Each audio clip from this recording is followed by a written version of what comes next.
Southside SCREECH, real straight out of Palm Springs. That vato looks like he should have been in. Why do we feel the need to diss legends, especially ones that are resting in peace, that are resting now? Blanco, you a geek, my boy.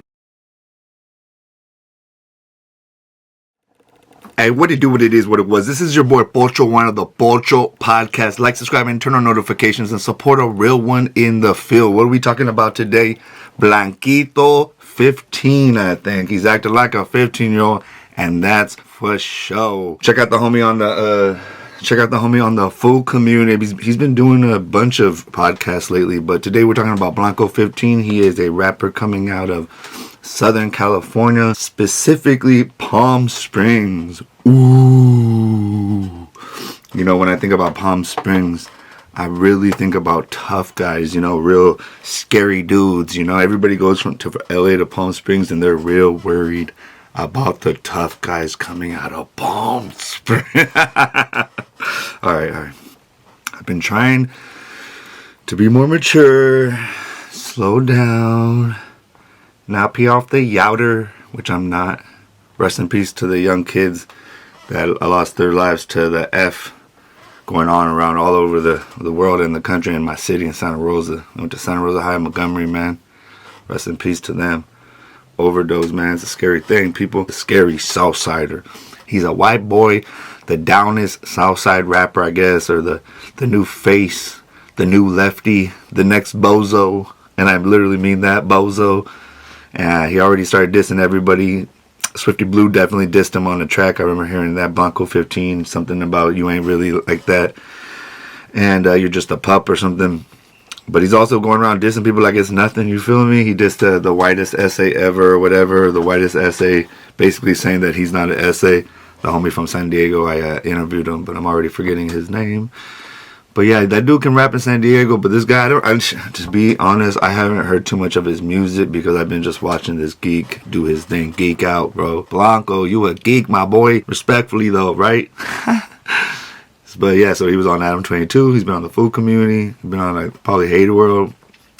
I feel like it's the same, and people just make their rounds, you know what I mean? There's nothing extra special about any of the interviews. But shout out to the food community, because I do feel like the food community definitely knows like the food lore, you know, only what the food community could really know. Like they know their artists better than like Adam 22. Adam 22 had to have somebody else write them notes, you know, to you know, interview Blanco. But the homie Juan definitely knew what he was talking about, and he got right into it. And today, one of the questions I'm asking you is why? Why do we feel the need to diss legends, especially ones that are resting in peace, that are resting now? Recently on the food community, they asked him about, you know, saying that he was actually he says Norte side, but the southern, you know, the southern Woodie. So he would not be in the northern Woodie. That's what the one said, but he just got confused. But yeah, he'd be like the southern addition to what Woodie would have been, you know, in the south. And he takes offense to that and basically says that Woodie's a lame.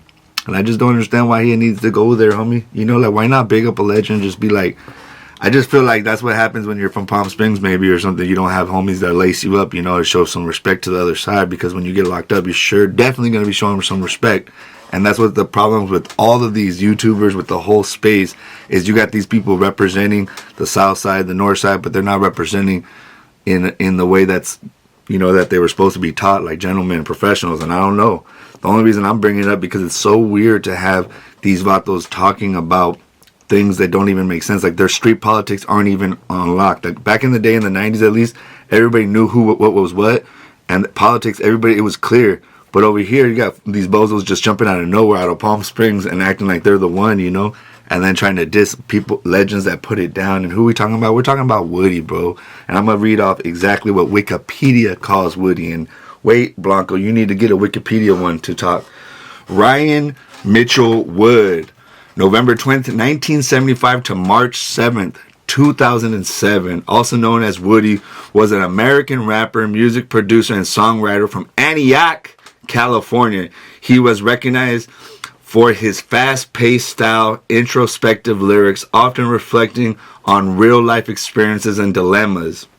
Woodie's music, which included reference to gang life, violence, corruption in the government, and personal consequences, resonated with many fans and offered a platform for other emerging artists. Salute to Big Tony. Put on Big Tony and a bunch of homies, man. We all grew up listening to this guy, brother. You know, and that's a sad part, you know, that some of these songs, The Streets Are Calling, North Side, that one, man, they were like classics. Every song, every car, every block. And in the 90s, boy, we had to be outside. You couldn't just be on the internet putting like a song on your story. You had to be outside in your car bumping music or taking one of these things and really being on the block. But we would listen to this music and it would motivate us to go knock down our enemies or go get a hyena or think about, like, one of the things is he talks about, like, mama tried, you know, like his mother tried, but still, you know, he had to hit the streets and then, you know, trying to deal with that issue. His music hit home, you know, it didn't just hit the gang, like our gang life, but it also hit our personal lives and how we were dealing with our family drama and our, you know, dysfunctional families. And luckily I come from a somewhat of a good family, but the streets were definitely calling me and I left, you know. And that's what's funny is it's about those 19, 20 years old.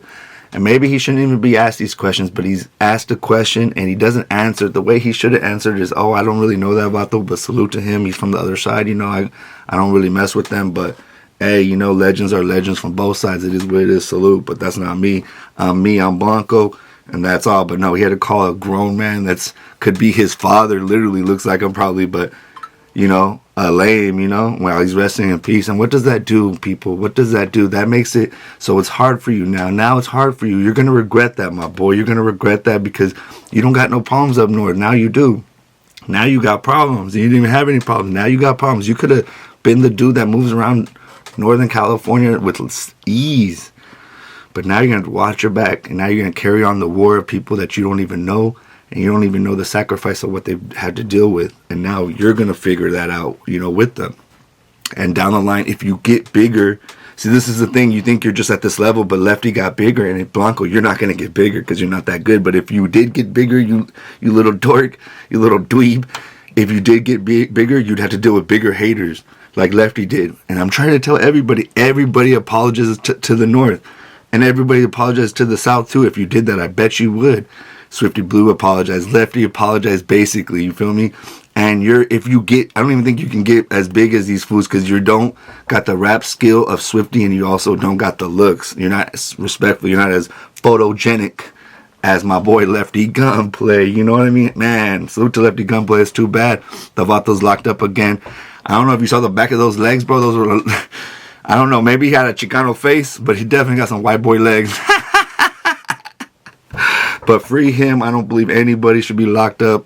I don't believe in none of that. And we'll find out if Texas got love for him or not, because he's definitely looking at like some couple of years. He's already been he already got out, so thank God. But we'll find out if Texas was messing with him in those holding cells, right? But back to Blanco, people. I just want to know why they feel the need to disrespect the legends. I don't think that they need to do that. Why don't they just focus on their music? You know what I mean? He has no connections to Woodie. He probably doesn't even know what Woodie is. There's a bunch of Southsiders that show love to Woodie, like, you know, a little weirdo was bumping his music and everybody got all but heard all the Cholo Karens. But I want to know why they keep dissing our legends. Why does it, I don't want to say just the Southside, but why do Southsider rappers feel like they always have to diss Northern rappers and then legends? And then when they respond, they're the bad guys. You got Mr. Lego Head, you know, disrespecting, and now you know, I talked to him, so the reason why I just feel like he's doing the same thing at all these guys have made a game plan of dissing people, but then it not helping them in the long run. And so I just want to shout out to all the rappers coming up in the game. I don't understand why y'all feel that you need to diss. I've been dissing fools too on the podcast game, and in the end, it doesn't really end well. So this is just me trying to be the voice of reason, me just trying to mess with you a little bit. This little, you know, Screech. I'm going to call him Screech. I'm going to call him Screech for show. The new Southside Screech, bro. Straight out of Palm Springs. That about to looks like he should have been in Saved by the Bell if he didn't have any tattoos. But come on, my boy. You ain't fooling nobody. It's all love. Work on your music. Stop dissing people, bro. Because in the end, ain't nobody going to be cool with you dissing Woodie up north. And you ain't going to be able to move around like you deserve, bro. I don't even know if you're a youngster, bro. And I'm just trying to look out for you, bro. Because this happened already many times. I don't know why they're the same. You know, a smart man learns from his mistakes. A wise man learns from other people's mistakes. So learn from other people's mistakes, bro.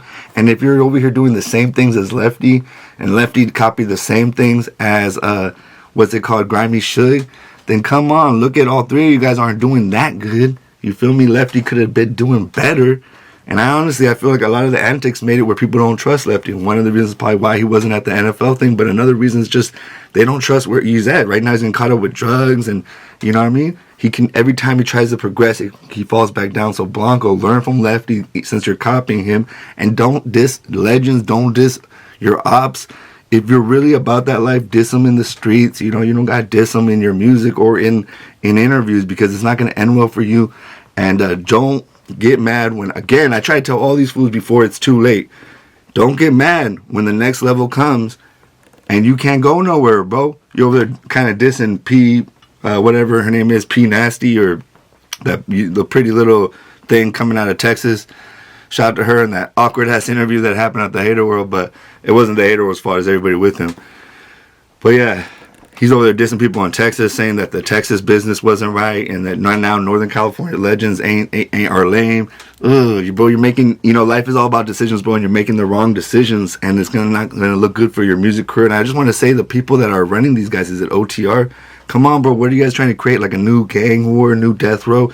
That didn't end well either. No, any story about gang banging never ends well. So why would you put the music into that lifestyle, going straight for, like, you know what I mean, a cliff that's gonna just drop all your artists? So OTR, think about it again. You got Boz over here getting questioned if it was AI or not. We'll see. You got this little dude dissing. You got Lefty getting locked up. I don't know if OTR is actually the next thing popping, but they definitely are, you know, kind of creating the same thing that Death Row did. All this mayhem and but in the end, how much people are really getting paid? How many people are feeding their families? And Blanco, I know you're not feeding your family doing this.